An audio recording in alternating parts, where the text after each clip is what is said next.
Good morning, ladies and gentlemen.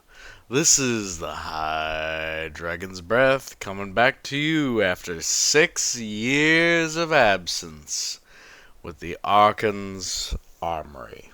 So, I've had a bit of a time away, I will say, and I've been interesting myself in the activities of other biomes, let's say. War Thunder's been a good mistress to me, I won't lie. But I've found my bosom friendship in Warhammer 40k.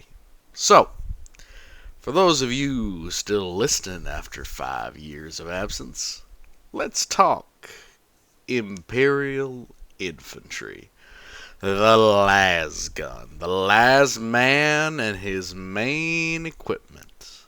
We're going to go over some interesting items, some important intricacies of the weapon itself, and of course, as this is the Archon's Armory, we're going to go over users, logic, and mythos. Let us begin. So, the mythos of the lasgun. Now, this may be a little bit confusing for people who are new to either the channel or who are new to the concept as a whole. The mythos is what is publicly known, what a, say, transient interest in 40k might give you, the meme understanding of an item. So, the first and most obvious one is on the screen, the flashlight. People consider the lasgun to be a flashlight. It's completely pointless. It's not powerful. It's just a way to light up a room. Where the flashlight meme comes from? Well, from a couple of things. First one is actually the Siege of Armageddon. So the Siege of Armageddon mainly revolves around a conflict between the Armageddon Steel Legion and orcs. Now, there's a reason why orcs have such an advantage against the lasgun, even compared to Space Marines, but we'll get into that in a little bit. But understand it for now that the flashlight idea, the idea that the lasgun is no more effective than some sort of pathetic light-producing device, revolves around this idea that the Imperial Infantry, the Guardsmen, equipped with a lasgun fighting orcs, is at a major disadvantage.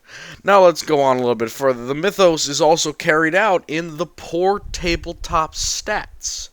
Rapid 1 or 2, depending on the edition, Strength 3, which is human strength, and a range of 24, which is standard infantry weapon range.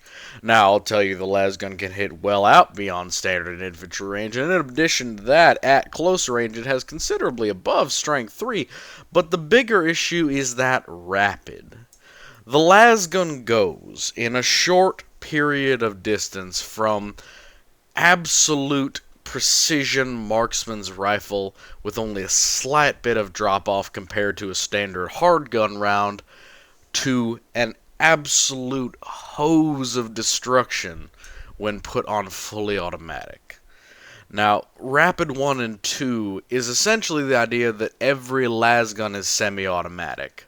We're going to go over that in a bit, but let's go to the final bit of the mythos surrounding the lasgun. The confusion of function, functional confusion, lasers, plasma, and the technology of the lasgun. The lasgun is a simple construct. It doesn't use any complex Star Wars style liquid plasma injectors. It doesn't fire any bolts or beams or anything like that. The standard lasbolt is nothing more than an extension of photons. A high-energy beam of light. Now, on the technology side of things, this is relatively complex for a standard infantry weapon. It requires a power source, focusing lens, and various other pieces of technology in order to keep it firing and effectively accurate. But the important thing here is it is not plasma. It is not fire. It is not any particular form of energy beyond highly concentrated photons creating a laser. So, let's move on. The reality of the lasgun. I have our lovely Dawn of War meme. I'm going to keep trying to use those. The individual, the squad, platoon, company. On the individual level, the lasgun is incredibly capable of destroying individual fleshy targets. It's fully capable of being loaded and reloaded with great speed. It has a high magazine capacity, which we'll discuss later, and it's very effective against single targets or against multiple targets in close-knit groups. On the squad level, squads of lasgunmen or lasmen are perfectly capable of taking down medium armored threats, and with a good bit of perseverance, much heavier armored threats. On the platoon and company level, it forms the basic equipment for many different formations. Where the lasgun may be important to an individual set of guardsmen or an individual company of infantrymen, it really does come to light in that squad situation, where your opponent has an autogun who might have 30 or 40 shots with a high caliber round, and you have 50 to 100 depending on how many las bolts you're equipped with. So, how it's employed in the individual usage is generally as a self-defense weapon. If it's used by a guardsman, they're generally not in the individual, they're in the squad unit, but let's talk about it in the individual. The individual who uses a lasgun is using it because it's cheap. It can be reloaded effectively, very easily. It can be recharged. It can be modified to a degree. On the squad level, concentrating the power of the lasgun is incredibly useful. It helps you to exploit weaknesses in armor. It helps you to dazzle the enemy and prevent them from being able to approach you. And the lasgun doesn't have a lot of kinetic hitting power, so anything above that, it's just going to be dealing out death individually. Now, moving on. The big issue with the lasgun, what I call the flesh versus steel analysis. Against fleshy targets, so, against unarmored orcs, Gretchens, humans, gaunt Tyranids, against a great number of enemies in the Imperium who don't have traditional thermal or kinetic resistant armor, the lasgun is impeccable in terms of killing power. The lasgun, it is claimed to blow somebody's arm off. In reality, it's more likely that it would break through a joint. Say it would evaporate a section of flesh. As it is a laser, all it really does is superheat a section of meat that has water in it. This causes a gas explosion or a steam explosion. In the unarmed human, this can lead to extreme scorch marking. This can lead to internal organ damage. A lot of the lasgun wounds that you see are damage to lungs or damage to muscle. That can be just as bad as fire. So imagine a blowtorch or something of that nature touching against a human being. The scorch marks of a lasgun are going to produce a similar result even on the lowest settings. The little scorch marks that you'll see are going to be a result of that flesh reaction where the extreme heat excites the water in the flesh material and detonates it effectively, creating a small explosion. The issue is when you come to steel. And this becomes an issue with orcs, humans, Tyranids, and marines. Orcs carry a large amount of steel armor on them, whether they're knobs or whether they are standard orcs who simply have body armor. The lasgun struggles with armor penetration. It has a difficult time penetrating, but that doesn't mean that it does nothing to the armor. It doesn't just bounce off. It doesn't boink off. It liquefies sections of armor. So, if you're firing against an orc, you would want to obviously switch to fully automatic, first off. You'd want to aim for the throat and head, where the armor might be less. And then the second thing is, you would want to keep the same point of aim, or the same relative point of aim. And this becomes very easy with orcs. Orcs have gaps in their armor. They have sections that are less protected than others. This becomes much more of an issue when it comes to Tyranids, Marines, and humans. Humans have all-around body armor. Orcs tend to have a breastplate, shoulder plates, and a helmet, which means that their arms and legs are perfectly open to the lasgun for it to do its full damage.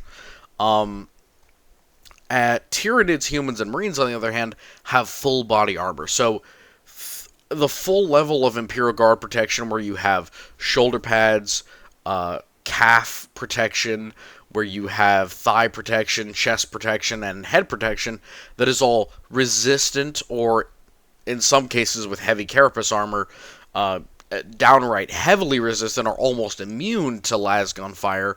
That's where you're going to want to have the same point of aim to liquefy the armor, burning off sections or pieces, and then hitting the flesh underneath. That's where it works with humans. With Tyranids, you want to aim for weak spots, neck, groin, the joints of limbs. If you're aiming at just an armored torso of, say, a hive Tyranid, a really genuinely big one, you're not gonna get through, and that's where a lot of the issues with, like, well, how do you kill Tyranids with a lasgun? Aim at the face, aim at the shoulders, at the joints, at the groin. A lot of Tyranids have a weak spot in their lower stomach and groin. And the same thing applies for Marines, interestingly enough. Marines, their particular armor, the ceramite in it, is almost custom built to stop lasguns. So firing at the actual armor, anything that's colored essentially, is pointless, and is likely just going to have you waste ammunition. However, the black carapace underneath it and the steel armor between these joints, elbow, fingers, especially I always want to emphasize shooting the fingers off Marines, is not only an encouraged tactic, but a very effective one to keep them from using their weapons correctly. Blowing off fingers, hitting them in the center of the palm, the wrist, the elbows, underneath the shoulder pads. If you can, say, bayonet a Marine, lucky chance you bayonet a Marine under the shoulder, you want to empty your magazine into that because you're able to strike them in the ribs and chest that way. But even failing that, you have the face, you have the throat, the gorget, the Vox grill, that metal piece. As it can melt metal, the lasgun, you want to hit anywhere where there's metal instead of ceramite. So eye lenses, power pack, the Vox grill on the Marine's faceplate, and finally the torso lower. The torso lower of the Marine is a mix of ceramite plating and steel and black carapace.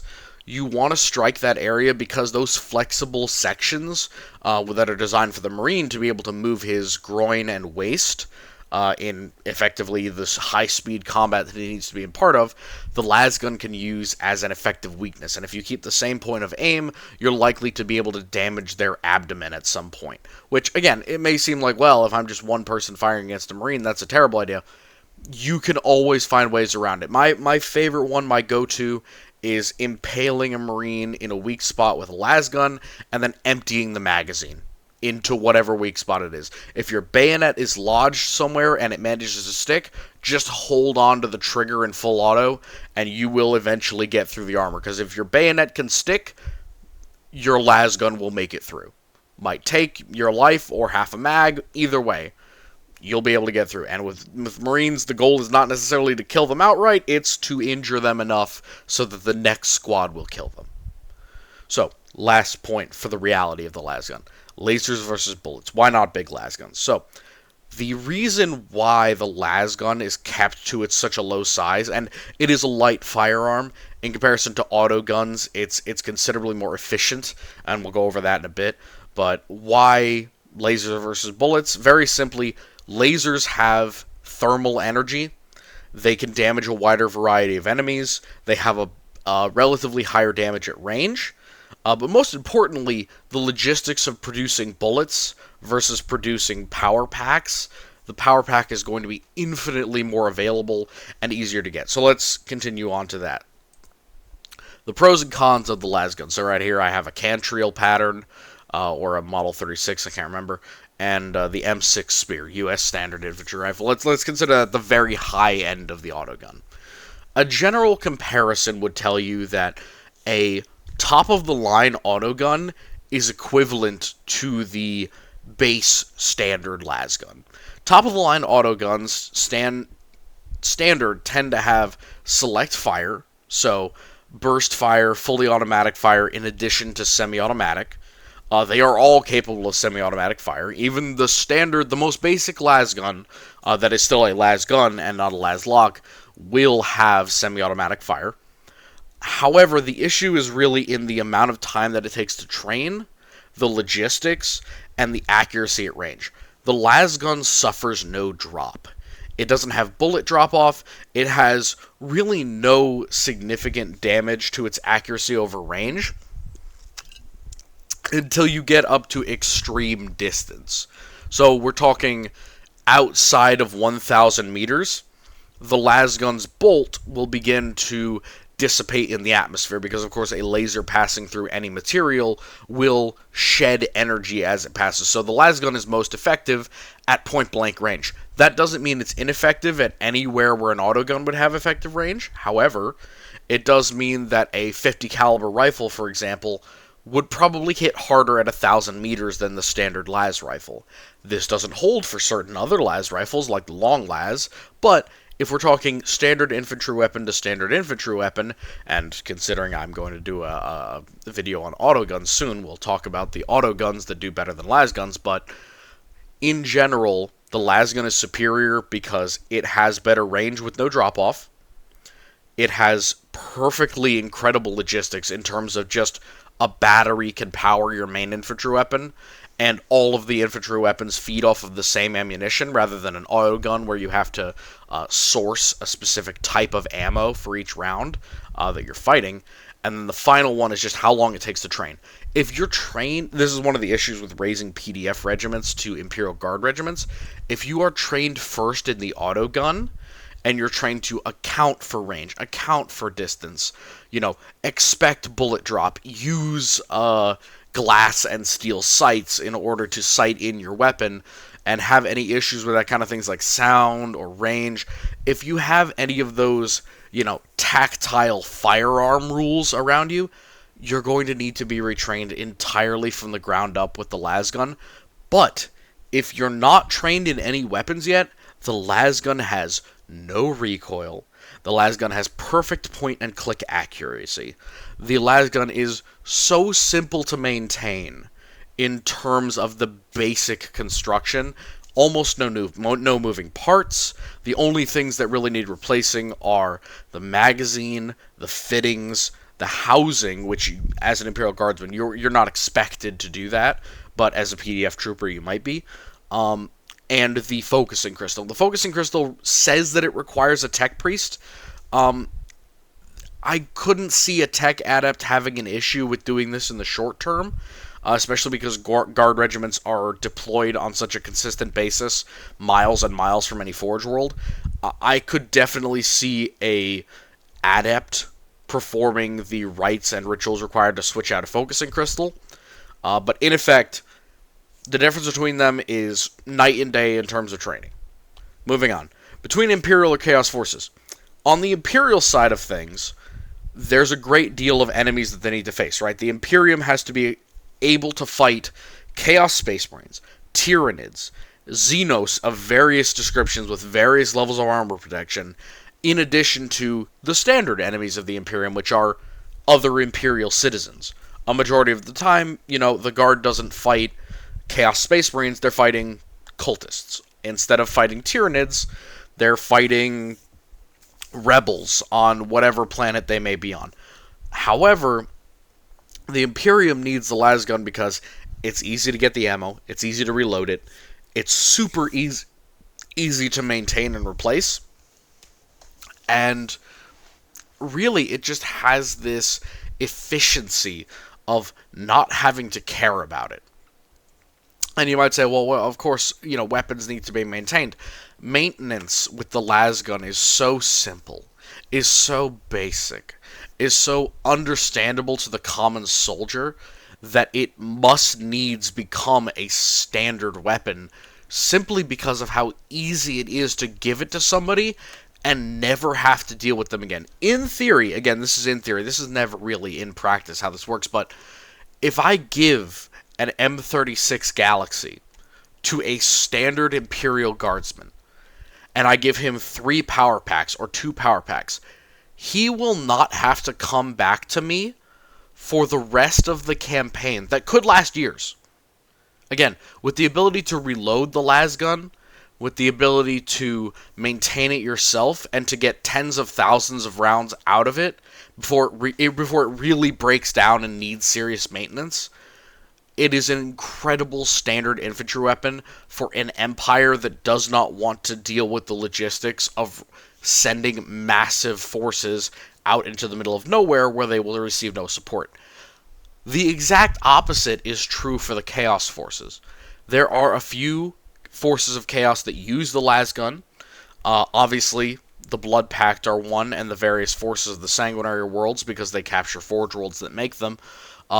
The Black Legion and the Tyrant's Legion, both of their more elite areas, whether they're Traitor Guard regiments or whether they are cultists who manage to gain some level of renown, they use them. The Severan Dominate as well use them, and it is a common usage weapon amongst Traitor Guardsmen for obvious reasons. The reason why this is so important for them is because the lasgun can effectively operate without any logistical services for the entire length of time that it will be needed.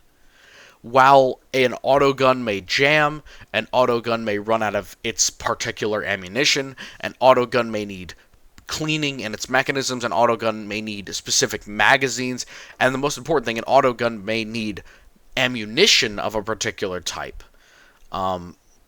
Never mind special ammunition, but may need, 30 caliber rounds. It can't take anything but 30 by 93, or like 30 by 45. Can't take anything but that. The lasgun will take any ammunition of a certain type, and that ammunition can be reloaded and recycled by the same weapon, with barely any need for maintenance beyond some basic prayers. The Chaos Forces view the lasgun as a lifeline for continued resistance. The lasgun is their way of resisting forces in perpetuity, essentially. As long as you have a lasgun and a source of power, even if it's just the sun, you are fully capable of remaining an effective soldier. And that is so superior to the autogun that I would actually argue that while Chaos Forces use the autogun because it is more common, the lasgun is really the elite weapon, because those forces that are considered elite are the ones that are expected to enter into combat multiple times. Now we go on to the downsides, the cons, the problems with the lasgun. The first one is its design. There are a few issues with the lasgun in terms of modularity. Most of them have a built-in covering or plastic coating or some sort of housing that is resistant or at least difficult to modify. Hand grips, sight rails, even something so simple as changing out a stock or a muzzle hider can be very difficult. Because the lasgun is made as one piece or as several pieces either welded or manufactured to not come apart, the lasgun can be difficult in certain design capacities to modify. And while this isn't a killer for the lasgun, the real issue is the next one, manufacturing. The lasgun requires very high-tech manufacturing because it is a laser weapon, because it requires high level of battery manufacturing, because it requires plastics and steels and high-grade lenses and liquid crystal batteries and various types of things like this. Not even mentioning the synthetics required to involve plastic and the things of that nature. It would not be feasible to produce a lasgun pattern at will. It would be difficult without an example to work from of how to make, say, an M36 and make it work consistently on the same rules that the lasgun would. I'm sure that you could make inferior patterns, and in fact, there are great examples like the M10 Stamp, where there are lasguns that are made to a lower standard, but the results are predictable. They are weaker. They produce less effective and consistent damage, and their applicable advantages that they had before have kind of been lessened by this shoddy workmanship. And the last one is genuinely combat ability. The lasgun in the hands of the Imperial Guardsman really only has a maximum of 400 shots before that lasman theoretically will be out of ammo. On one hand, it's very good for line holding. It very much so is capable of killing unarmored enemies that are running at you with, say, melee weapons. The issue with the lasgun is really the fact that it has so many options and so much variability. Hitting reflective armor, hitting thermally conductive armor, hitting anything that isn't really flesh. Even heavily padded armor could theoretically stop a lasbolt. I'm not going to say that you're going to be uninjured. If I was wearing, say, standard, not even 40k, like flak weave. Flak weave is capable of protecting you from low caliber pistol rounds at a distance of, a couple hundred meters, maybe 200 meters. And that's just what uniforms are made out of. If a lower power lasgun setting doesn't hurt me or doesn't, kill me or incapacitate me through flak weave, it's going to be a severe issue. That combat ability is going to be determined by the power of the lasgun pattern that you're using, the ammunition that you're using, and really the armor of your enemy. And this is where I have to come back to Tyranids a little bit. Gene Stealers and Gaunt Tyranids will go down to lasgun bolts. 1 or 2 rounds will definitely incapacitate them, if not kill them.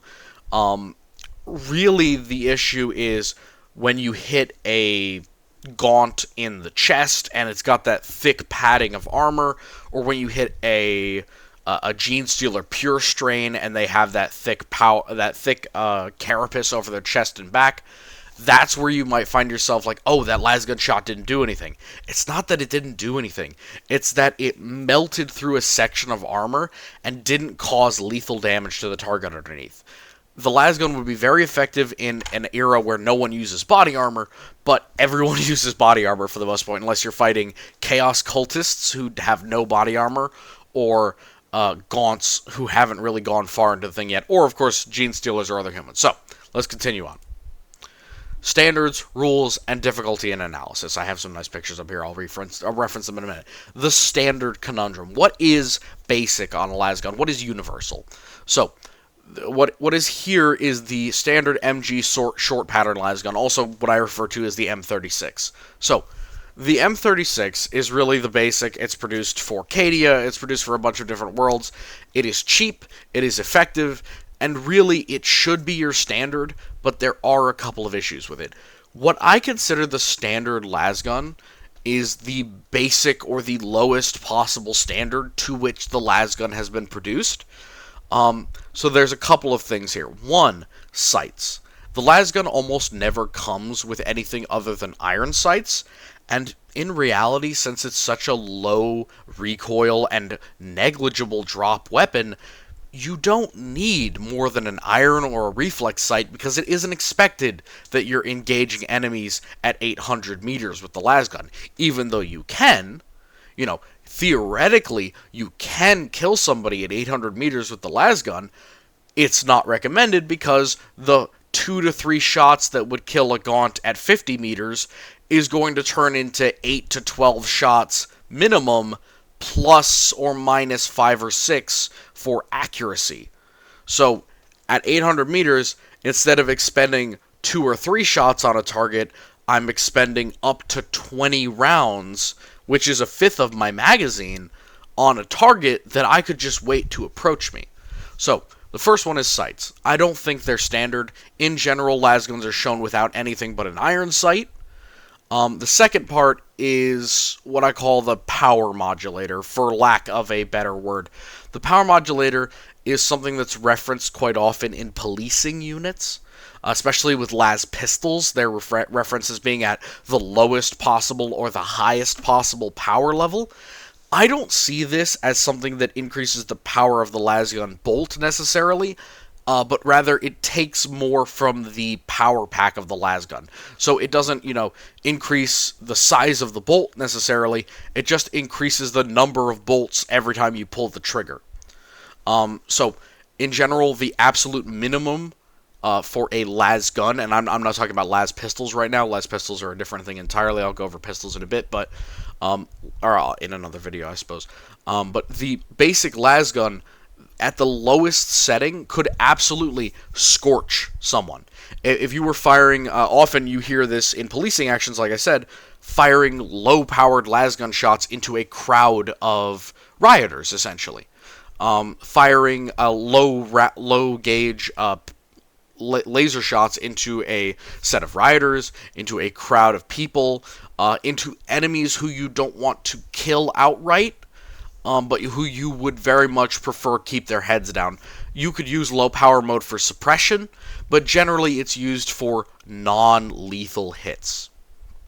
Now, on the exact other end, the high power of the lasgun, and in the lore, there's various Mega Thule ranges for this, from 19 to 27 seems to be the level around where 19 is the basic, 27 is the highest available with a standard lasgun, which likely would make the lower edge somewhere around 2 to 3 megathule. The real issue with this power distribution system is how many rounds you get out of a las pack. A standard las pack on standard power consumption, not maximum, not minimum, will likely get you somewhere around 100 rounds, which is impressive for a single magazine. There are no modern service rifles which offer you 100 rounds of capacity in a rifle caliber cartridge for one magazine. That simply doesn't exist. But the issue is, on the lower setting, you will likely get somewhere in the neighborhood of 200 rounds, and in the highest setting, you'll get somewhere more in the range of 50. So, on the highest setting, the lasgun hits a little bit harder. It's likely what you're going to need if you're fighting against enemies who have any type of body armor whatsoever.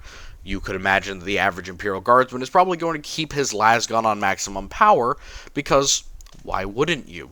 The enemies that you're fighting, most often in the Imperium of Man, are going to be wearing body armor or going to be protected. And of course, any soldier worth their salt is going to know, if I want to put down an opponent who is close to me, I don't want to rely on my bayonet, I want to rely on the maximum power of my lasgun available. So, that's the power levels. Not always included in the lasgun. I don't think this is a standard. I think that most lasguns, unless they're from a Forge world, unless they're from a good quality production source, they will have one power setting or maybe two. The M36 is claimed to have a slider or a setting of 5 or a setting of 3. I believe that this is far less common than it is said to be, simply because the evidence that we have of the lasgun is either it's incredibly weak or it's incredibly strong. Now, the last thing that is important is, how does the lasgun fire? That might sound ridiculous, but it's not single action. Obviously, every single lasgun, no matter the pattern, as long as it's a lasgun and not a laslock, is going to have semi-automatic as its standard firing mode. Now you might say, well, I've seen plenty of lasguns that have full auto fire. Yes. There are plenty, and there are plenty of designs that have full auto or burst or a single focused shot. Matter of fact, one of the triplex patterns have some very unique setting patterns that almost turn them into lower level hotshot or hell guns on their highest power setting, on their minimum accuracy setting. But this fire mode issue is really an issue, because I cannot determine whether every lasgun comes with a fully automatic mode. It is actually implied that some of the lower level lasguns do not come with a full auto mode, specifically because they're designed to be given to units that do not require it or would suffer a detriment from having it. So, what does that mean? Why would full auto be stupid or be a bad idea for certain things? PDFs. It really belongs to the idea of, if you have a planetary defense force, if you have a penal regiment, if you have a group of Imperial soldiers who would suffer accuracy-wise from having fully automatic fire, you want to have a lasgun that doesn't even give them the option, that just requires semi-automatic. And one of the best examples of this is the Death Corps of Krieg.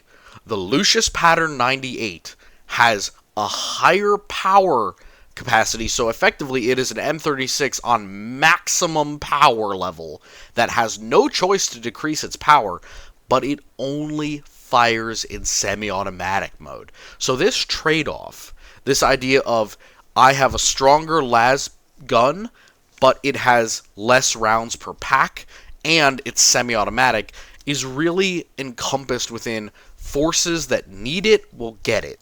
The Death Corps of Krieg are great examples. PDFs, Planetary Defense Forces, are great examples. And a couple of other regiments that I can think of off the top of my head don't have an automatic mode. So, that's the discussion. Some of them have automatic when they're more elite regiments, because obviously automatic is better for penetrating armor and for dealing with multiple enemies at once, for obvious reasons. But enemies that don't, or allies that don't need it, won't get it, because they don't need it.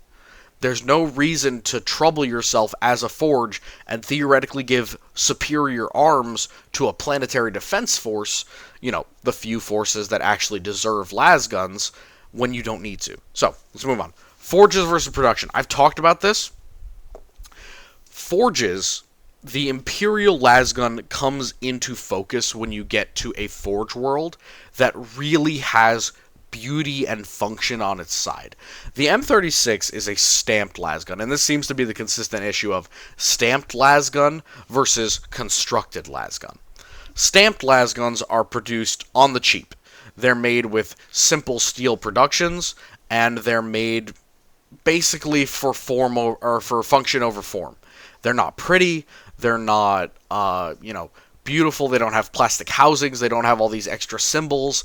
They don't have modularity. They can't swap out things. Some of them that I've seen even have particularly annoying power pack organizations just so that you use the specific power packs that are allotted to you and not enemies and not other allies. But that's on the lowest end of things. On the lowest end, when you have a planet that really needs to arm its guard regiments, or more regularly, you have a planet that is under some sort of strain or stress, say orc invasions or consistent chaos insurrections, and they need a lasgun to support their planetary defense force, they will make one, and it will be this simple one. The best version that I can think of is the M10.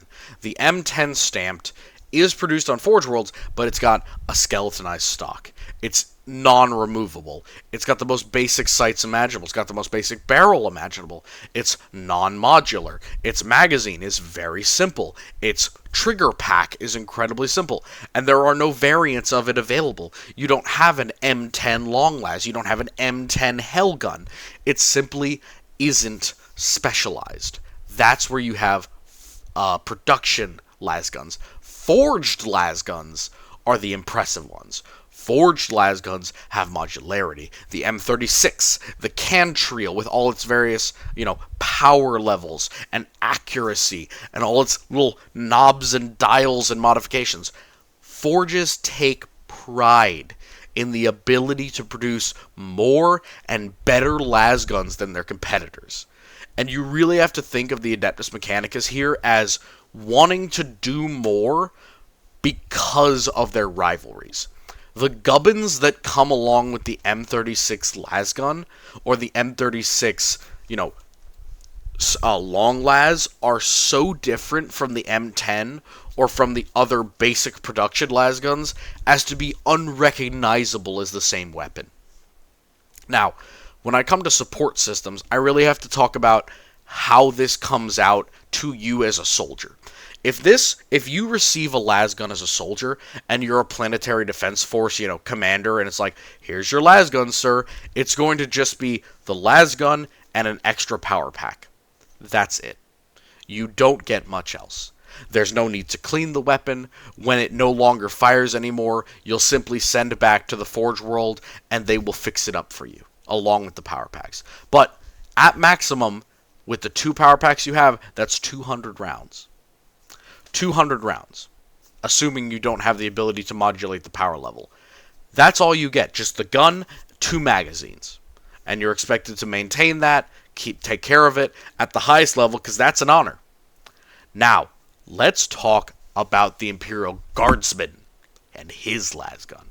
A lasman in the Imperial Guard will receive the lasgun, an additional barrel, a barrel sleeve, a protector from weather, 2 to 5 las packs, depending on the different power levels and the different expectations of his crusade campaign. He might receive additional sights. He might receive an additional stock. He might receive the ability to swap out these pieces himself, or he might be told to simply go to his quartermaster or to his, forge representative priest in order to get these things swatched out for him. The gubbins and support systems for the lasgun given to the guardsman are 1,000 times different than that given to the average PDF or training regiment or inferior group.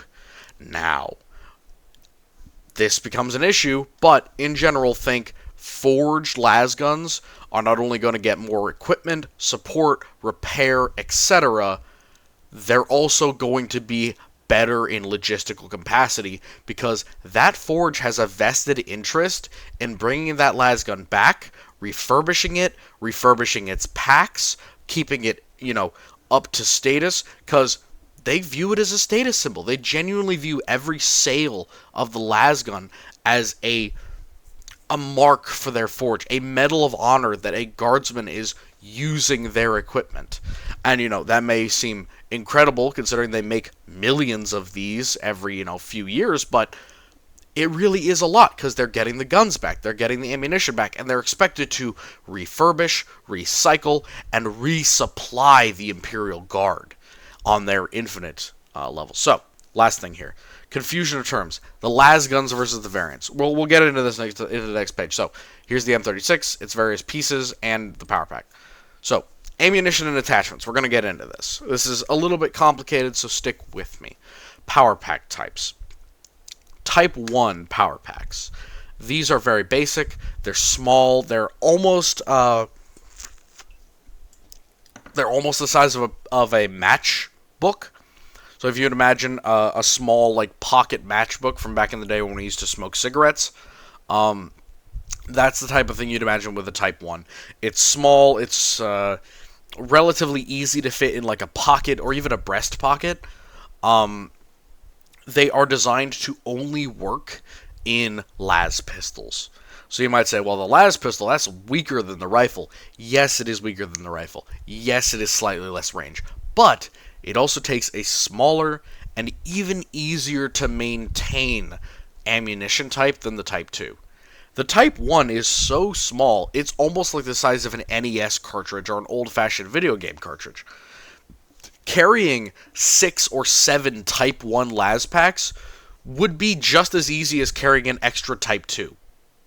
So, the Type 1 is pretty much just for the las pistol. Type 2s. Type 2s are the standard for all Imperial las weapons at all whatsoever. They come in 2 forms. There's the block and there's the banana magazine. They don't have any real difference. They're a liquid crystal magazine. It has power in it like a battery. You slot in the node. It powers up your lasgun. It draws power from the pack. The pack provides power to your lasgun.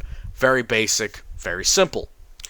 The Type 2 holds, again, where the Type 1 might hold 50 rounds for a pistol, which is, again, insane for a pistol magazine, might hold 50 rounds. The Type 2 holds between, as we said, 50 on the higher power setting, 100 on the standard power setting, 200 on the lower power setting.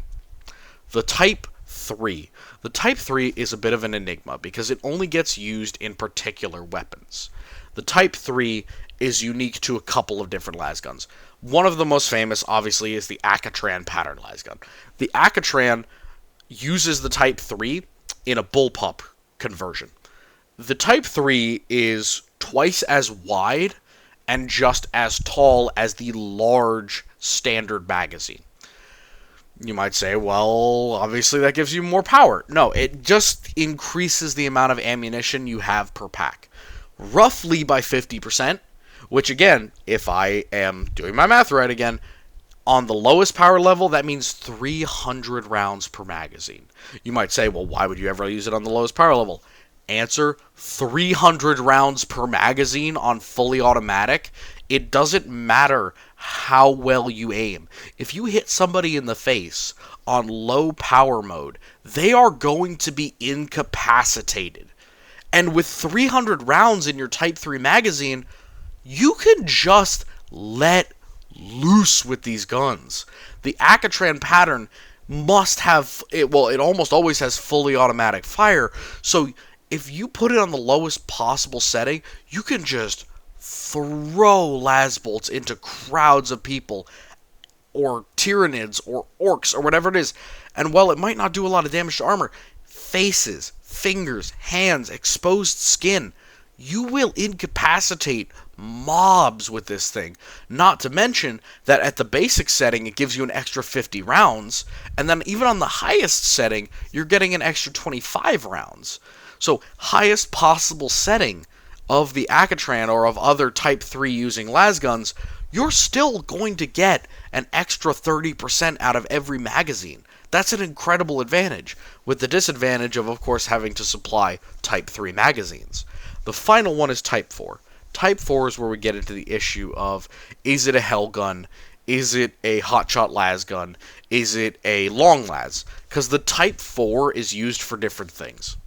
On one hand, the Type 4 can be shoved into a normal lasgun, and it will give it an incredible amount of energy in each of its shots at the cost of decreasing the amount of life, both in the barrel and in the gun itself, and the amount of ammunition. So, the Type 4 tweaks the gun to fire with more power, but less number of times, and less reliability. The Type 4 is generally like thick, it's fat, it looks like a drum magazine, but instead of giving you more ammo, it gives you much more power.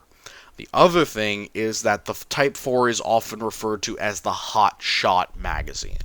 Hot shot mags are what is used in long lases, we'll go over them in a bit, but in general, it trades ammunition capacity and reliability for hitting power. And when I say hitting power, I don't mean a minor increase like when you turn your lasgun to full power mode. I mean genuinely on the power level of a hell gun in terms of putting things down in the first shot. So, if you took a Type 4 magazine and you shoved it into a standard cantrell, ignoring the fact that you're going to damage your barrel, ignoring the fact that you might overheat the gun, ignoring the fact that it's going to mess with all your power systems and you're going to need to replace your rifle, you can put down enemies that you would never have a chance to do so on your own with the standard Type 2. The Type 4 is used by shock troops. It's used by grenadiers. It's used by line breaker units that are expected to go up against those elite enemy troops like Chaos Space Marines, like Space Marines, like Eldar. In those situations where you're fighting a guard Tyranid, you don't have the chance to fire your 100 rounds of Type 2 or your 50 rounds of max power Type 2 and then reload and fire again. If you're alone, you want the Type 4. Because while you might only get 20 rounds out of it, one full auto burst, that's just a brrr, one shot that might, trace something. It's going to deal 2 to 3 times as much damage, especially if you manage to hit a weak point. The Type 4 is an incredible weapon upgrade for the lasgun. It's not common, it's not preferred, the Mechanicus definitely don't like when you use these because they hurt the lasgun itself, but if you are a guardsman, if you are in the trenches, if you are assaulting enemy positions, you better have a Type 4 pack, because you're going to come across enemies who have body armor, who have protected positions, who have guarded areas, and you need to go through their helmet, over their protection, through their cover, shatter their armor. And the Type 4 will let you do that. So, moving on. Non-standard ammunition, charging, let's go on to this. So we've talked about how the lasgun is so much superior to the autogun because of its logistics, because of the ability to recharge it. How do you recharge the lasgun? So it's not like the lasgun has some sort of cord or wire or anything like that that allows you to reload it. It has a solar panel, yes. It's small, very small. You could expect that a single Terran day would probably only reload a quarter or less of the magazine, and that's if you're in a high solar inclination area. Fire, it has a thermal patch, again, on the solar radiation panel that can absorb heat from a fire. This will damage the magazine naturally because putting it in or next to a fire will heat up the metal, but it can reload it in a pinch and a lot more quickly than the solar one will. Plugs. The power nodes on the lasgun have two pieces. One of them is a spike, one of them is a circle. It is assumed that the window on the side of the magazine is to see how much is charged, where the two nodes are for charging it. The node at the back seems the most likely to me for a plug, because it is mentioned that the Chimera can reload lasgun bags.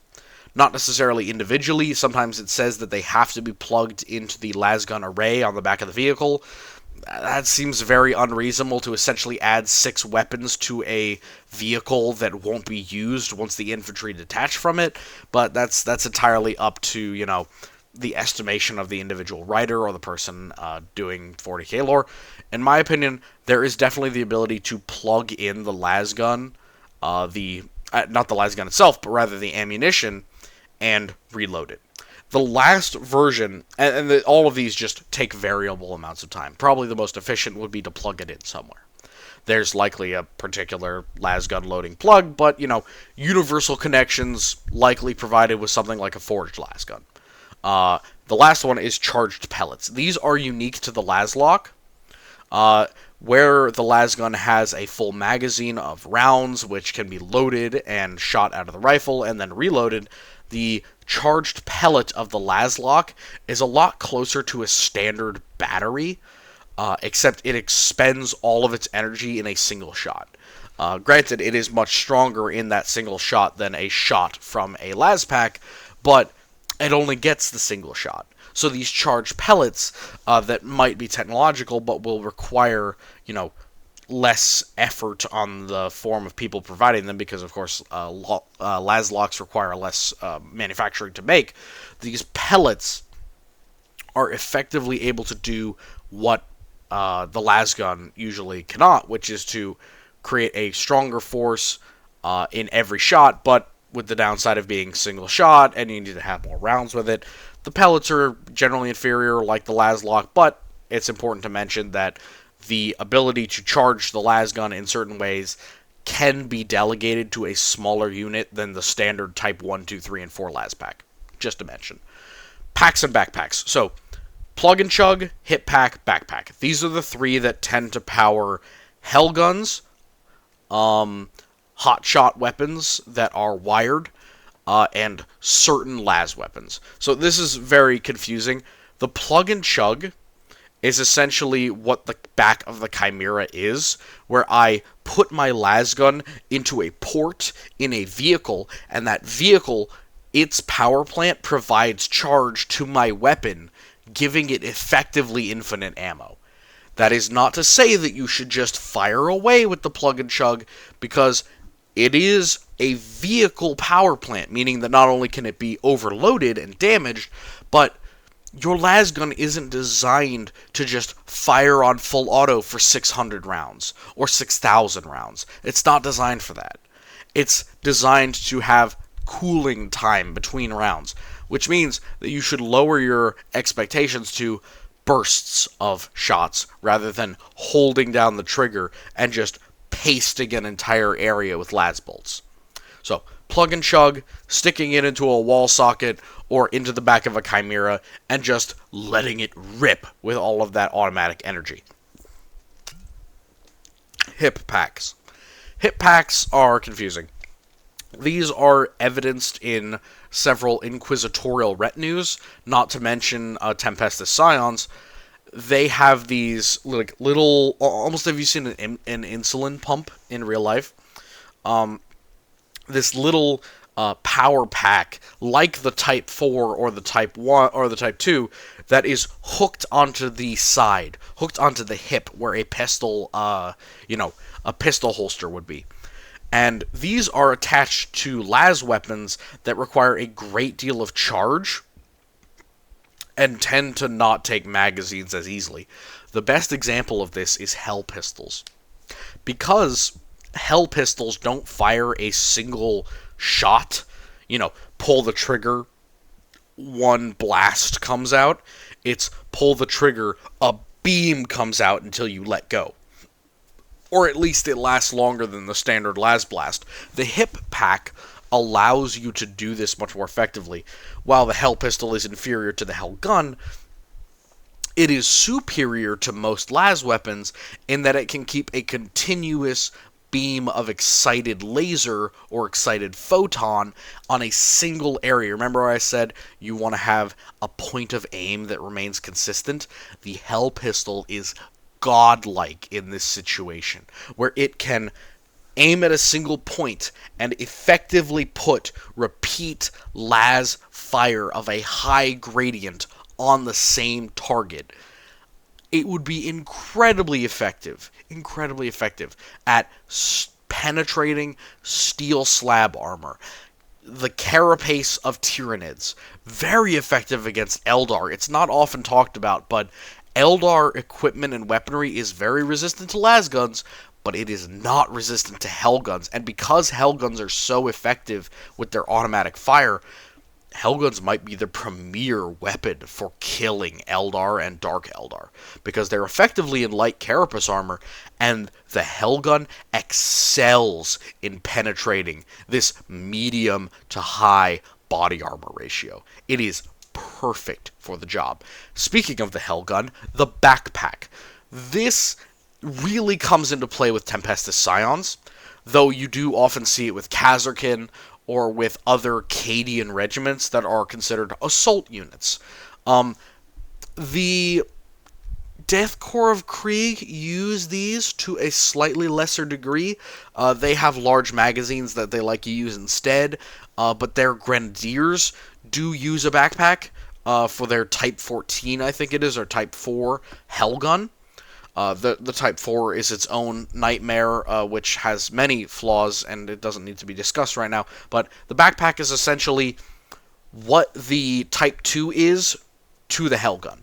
Where the hip pack may give you 10, maybe 15 rounds, the plug and chug gives you infinite, the backpack gives the Hellgun the ability to fire well over 100 rounds. I would argue in the area, if you're not using fully auto, or high power gain levels, I would say in the area of 200 to 250 rounds with a backpack and a Hellgun. Because effectively, the Hellgun can only fire on maximum power. And the backpack allows you to have the power of 4 or 5 Type 4 las packs in a portable form. So, we'll move on a bit. Variants, patterns, and modifications. I know this has been a long video. Don't worry, I'm coming back. It's all good. So, variants, patterns, and modifications. What do patterns mean? So, we talked about before how production versus forged lasguns are two different things. When you have a forged lasgun, it is presumed that it is a pattern from a Forge world designed and created with a specific design in mind, aka this is the best thing they could possibly make with the technology available in the form and way that they can. The most common ones are on screen for you. The triplex. The triplex is made by multiple Forge worlds and even licensed produced by by non-forges, by manufactorums, for example. The triplex has several unique differences from other patterns. But to give you an example, the triplex has multiple power levels. It has an integrated scope, or at least a smart scope, or some sort of accuracy increasing item. In comparison, the Lucius pattern that we've already talked about, the Lucius 98 has semi-auto fire only, but it is 15% more damage per shot. So effectively, it is the triplex on its maximum power setting, where the triplex is made for accuracy. It can be issued to smaller numbers, more accurate, more range requirous guard regiments. The Lucius is definitely designed for regiments that don't need all the frills. The Lucius is basic, the Lucius is heavy, the Lucius is designed for relatively close, relatively large numbers combat because it doesn't have a full auto mode.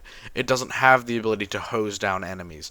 It doesn't have the ability to penetrate armor all that well. The Triplex's maximum mode does more damage than the Lucius pattern in its standard form, but the Lucius has that shot every time, whereas the Triplex has the option to go lower.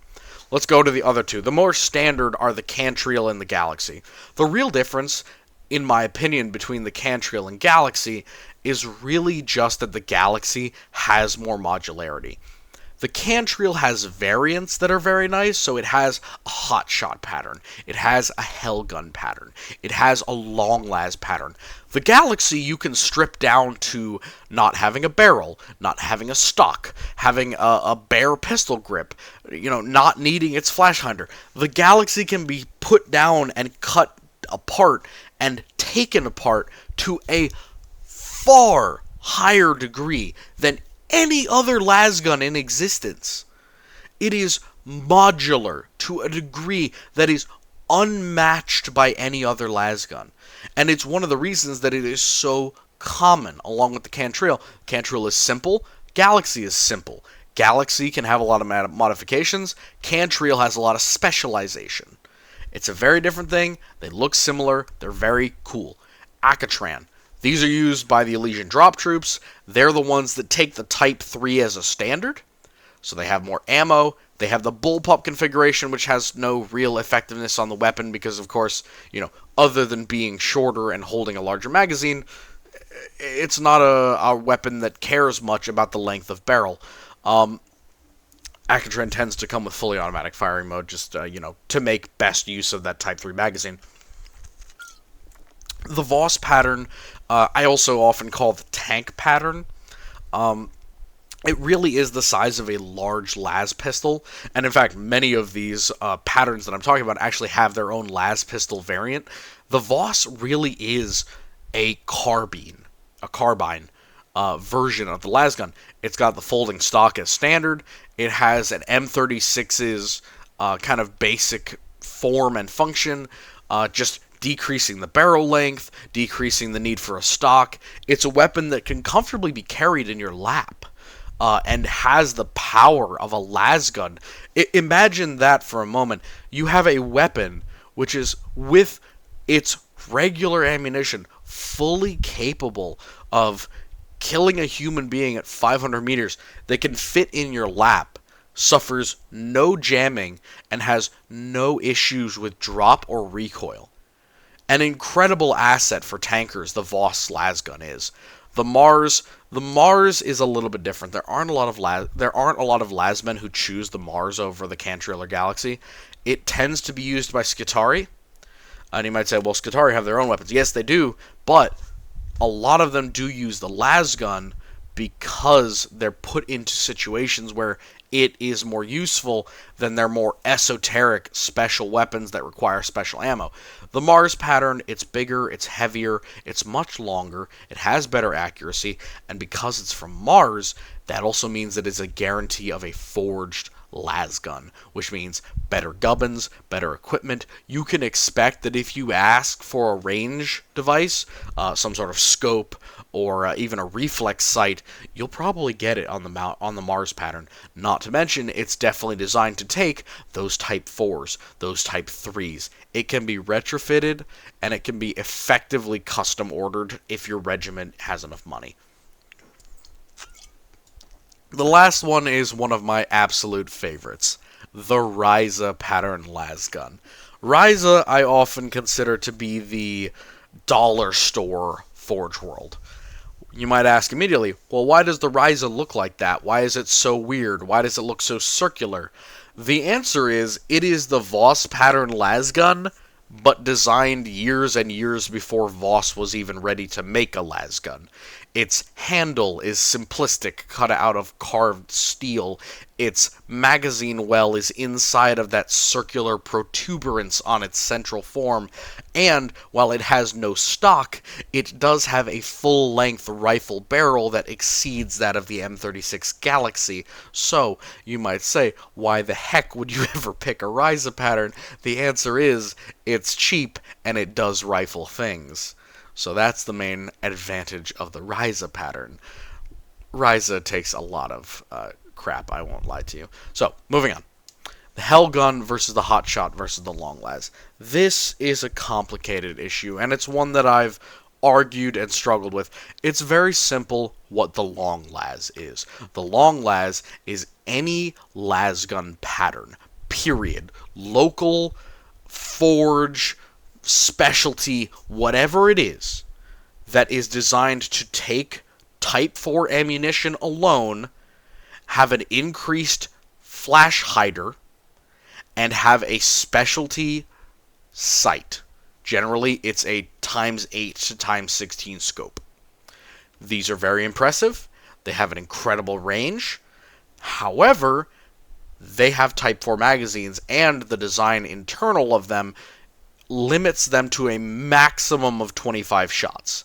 That's on the absolute lowest setting. And don't expect to fire this thing in anything other than semi-automatic, and you better be careful with that, because the amount of power going through the Long Las's barrel will melt the barrel in a successive 3 to 4 shots. If you fire 1, 2, 3, 4 with a Long Las, you're going to break the gun. They are not designed for more than a few shots in a minute. They are designed as sniper rifles, yes, but they're not designated marksman rifles. You don't have the option to just pop off 2 or 3 shots. You'll break the gun. You might permanently ruin it. They have such careful modifications to their barrels that the men who are given the men who are given Long Lases in the regiments are automatically considered elites and worthy of more logistical requirements just because their weapons require it. They cannot operate if their gun is broken. And since it's so delicate and so powerful, it's very easy to break. So, moving on to the other two. Drawing the line between a hotshot lasgun and a hellgun is very difficult. Generally, I draw it at who has automatic fire, who doesn't. The hotshot lasgun, technically, by the rules of logic, are any lasgun which can take the Type 4 magazine and finish it, but can't do it on fully auto. So, the Type 4 magazine, in theory, there are some lasguns that this doesn't apply to, but in theory, the Type 4 can fit into any standard lasgun. It's a little bit bulky, it's a little bit fat, whatever. Getting your hands on it might be difficult, and it has less ammo, but the Type 4 can fit into any lasgun. That automatically makes it a hotshot lasgun. However, some lasguns are specifically made and reinforced, like the Long Las, to resist this increased wear and tear on the barrel, on the focusing crystals, on the flash hider, and on the gun itself. Hotshot, that Type 4 las pack, has so much energy running through the weapon that it will decrease reliability. That means that those guns will not fire full auto.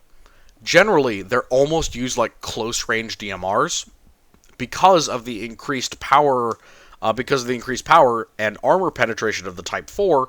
The hotshot may be limited to semi-auto, but it's very likely that given the extra killing power, you won't need the 3rd or 4th shot to put down one enemy.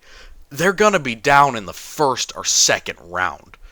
And again, every lasgun is semi-auto, which means bare minimum, if you shove a Type 4 into an M10 stamped lasgun that's made on some backwoods feral world, It'll work. It'll do its job. It might hurt the gun. It might need a resupply. It might damage the power pack, which is even more dangerous because the amount of energy within the Type 4 can cause it to explode. But in general, the Type 4s that are used in the long las and used in the hot shot are the same. The only difference is the long las is designed for precision and long range and can't fire very quickly, and the hot shot is designed for semi-auto and it's used for storming, when you need the person who you shoot to be dead in the first round, not the second, or the second, not the third. The final thing is the absolute pinnacle of storm capability, the Hellgun. Hellguns are so much more bulky than a hot shot. Hellguns are the things that Tempestus Scions use. And there are variants for them, such as the hotshot volley gun, which again confuses the terms, but Hellgun, they have fully automatic fire, they're incredibly capable, and almost all of them have a built-in targeter. What is a targeter? Targeter assumes that you have some sort of powered helmet on with a visor and a heads-up display. Because what the targeter does is it is like a tank's barrel reference sensor. It tells you where the hole on the end of your gun, where the barrel is pointing at the point of trigger pull. Why does that matter? It means that you don't have to haul up your Hellgun in order to aim down the sights. You don't need to do that at all. You can just fire from the hip, and the targeter will tell you where you're aiming. So, in effect, the Hellgun is a direct upgrade to the hotshot because it is powered by a backpack almost always, or a power pack, a large one on the hip. And in addition to that, it has the ability to fire fully auto, and it will have a targeter or some other form of advanced accuracy acquisition. So, that's the difference between the three of those. Let's get to the last bits before I genuinely pass out. Exotics. Exceptions to the rule. Let's go through it. Laslogs. These are complicated weapons. The 18th century musket is really the best analog for what the Laslock is. They are loaded via a standard breech.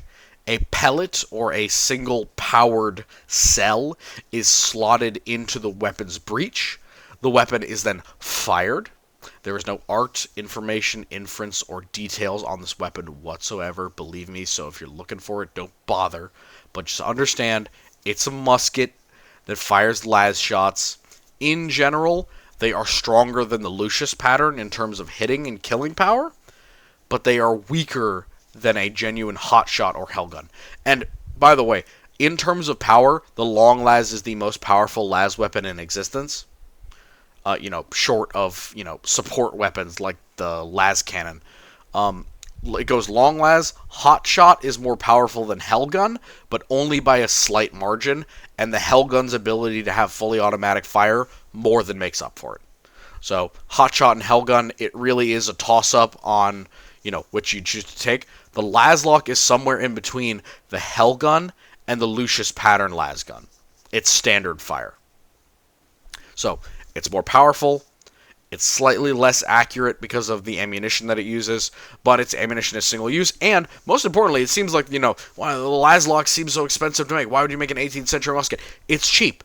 It's unbelievably cheap to make a Laslock. It is in fact so cheap that feral worlds can make Laslocks with some difficulty and Imperial assistance, but still, a world that has not yet mastered electricity can make a Laslock. That's madness. A laser weapon, effectively, in the hands of steppe nomad barbarians is a crazy concept. Now, the last thing is mastercrafting. Obviously, this is a symptom of 40k where you have some weapons that are just better than others. Some weapons that are just made better. Some weapons that are just inherently better. With the lasgun, this really comes down to modification. Better flash hiders, better focusing crystals, better types of ammunition. Again, Type 4 is probably everyone's go-to. Types of sighting devices, cutting down certain sections. So, for example, with the Cantrell, I could remove the upper rail, the flash hider, the underbarrel bayonet lug, turn the pistol grip into a non-existent grip, much like the lock lasgun, which I don't have up here, but it's one of my favorites. And I could chop it down and make something much more akin to an underbarrel shotgun, or something closer to a carbine for the Cantrell, which is a standard rifle length. I could make that, and then I could improve it, and that would be considered mastercrafting. That's on the low end, what a standard infantryman could theoretically do to improve his rifle's performance. On the high end, you get legendary weapons. I'm talking Colonel Creed of the Cadian, his 2 Hell pistols that are horrifically powerful and both terrifyingly damaging.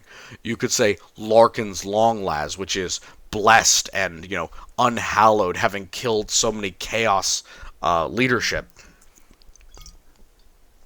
But generally, the lasgun doesn't need mastercrafting. It's already good as is. Let's continue. Users, importance, and logistics. I have some lovely art here. So, Guard. Obviously, the Imperial Guard use the lasgun. For them, it's their mainstay infantry weapon. It's what puts them apart from standard planetary defense forces, or more importantly, it's what puts them apart from training regiments.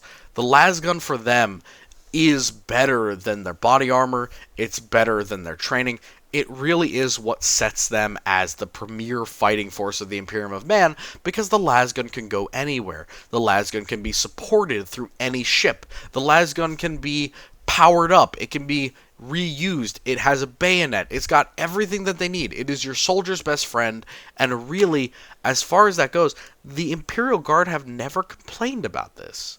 Genuinely. The second one is Chaos. Chaos, obviously, we've talked about. They need that logistical support. Chaos benefits from weapons that need minimum upkeep, maximum effectiveness over time. So, ships that have higher capacity, weapons that don't need reloading, weapons that don't need maintenance. The lasgun fits the bill for all of these. The lasgun is common when you're fighting against the Imperial Guard, but that requires that you actually live long enough to grab the lasgun off of a guardsman, and of course, even if you do, the guardsman's only likely to have 2 or 3 magazines on him, which means that you're going to need to power up your magazines and get 300 shots out of them, and then you're going to need to reload. For an autogun, this is an impossible task. If I pulled an autogun off of an enemy and 2 or 3 magazines, I'm going to get maybe 120 shots, and then I'm going to be out of ammo, and I'm going to need a new weapon. Not so the lasgun. The lasgun can arm a Chaos Trooper for the rest of his natural life if he takes care of it. And, as they are Chaos, they are likely to do so and improve upon it. They don't have the Mechanicus, but between the Dark Mechanicum, the powers of the Warp, various blessings, and of course, natural, uninhibited tinkering will cause people to improve the lasgun. The last one is the PDF, the Planetary Defense Force. You might say, well, Planetary Defense Forces never get lasguns. They're not worth it. They don't deserve it. They've never been equipped with them. Hold. There are units. I have, for example, the Ultramar Auxilia, but there are other units of, especially local army as well, who either are equipped with the lasgun per se, or, more importantly, small units of bodyguards for planetary governors are given the lasgun. Why is that? Why are they given a lasgun over the rest of their standard infantrymen who all have autoguns? Answer is the sheer amount of, melee armed peasants who a lasgun and a few well-trained lasmen can really hold back. A lasgunner can hold back almost, 10 times his number in unarmed or poorly armed, zealots or madmen. In a planetary revolt, a small corps of 100 lasmen is worth tens of thousands of unarmed or poorly armed enemies. A planetary governor would do well to buy a small unit of lasguns on the cheap from a Forge World and equip his personal bodyguards with them. Not to mention, if a planet is at perpetual war with orcs or with other entities within their planet, say like a hive world is at constant civil war, they're going to want to buy an improved infantry weapon. And the cheapest and most available one that will give them a real advantage is going to be a basic production lasgun. So, production of lasguns and power packs. Where are these produced? Are they all produced on a Forge World? No, obviously not. The logistics are too good for that to be the case. So, lasgun power packs and lasguns themselves can not only be produced by, by Mechanicus lease, essentially, where the Mechanicus sell a design to a standard manufactorum or some other world and say, we're going to send you a couple of priests, a couple of adepts. They're going to make sure that you don't copy or look too hard at our designs, but, you can produce our stuff on the cheap. We'll let you produce it. You can arm your PDF with it, whatever. You can export it. Just know that, it's going to be stamped with our approval sign, and if we ever see you misusing it or modifying it too much, you're not allowed to do it anymore. That's the more, common version. The more uncommon version is when you have a real campaign going on, say on the level of a crusade or even like a major incursion. There will be Mechanicus ships that have factory buildings aboard. Again, some of them are short of a real Forge ship, but factory buildings aboard that can make power packs. And entire Crusade forces can be equipped with only 1 or 2 power pack types because of what we talked about, them only having 4 types. So, a Crusade may only need 3 types of ammunition if they're fielding multiple guard units. Hell, if you have a few standard infantry units, you only need to produce Type 2 las packs. That's insane. The ability to produce ammunition for tens of thousands, if not hundreds of thousands of men, and only need 1 type. That is one of the most insane things about the lasgun, is that you don't have to worry about producing a million types of ammunition. You don't have to worry about producing a million different patterns of weapons. Just 1 type of lasgun, 1 type of ammo.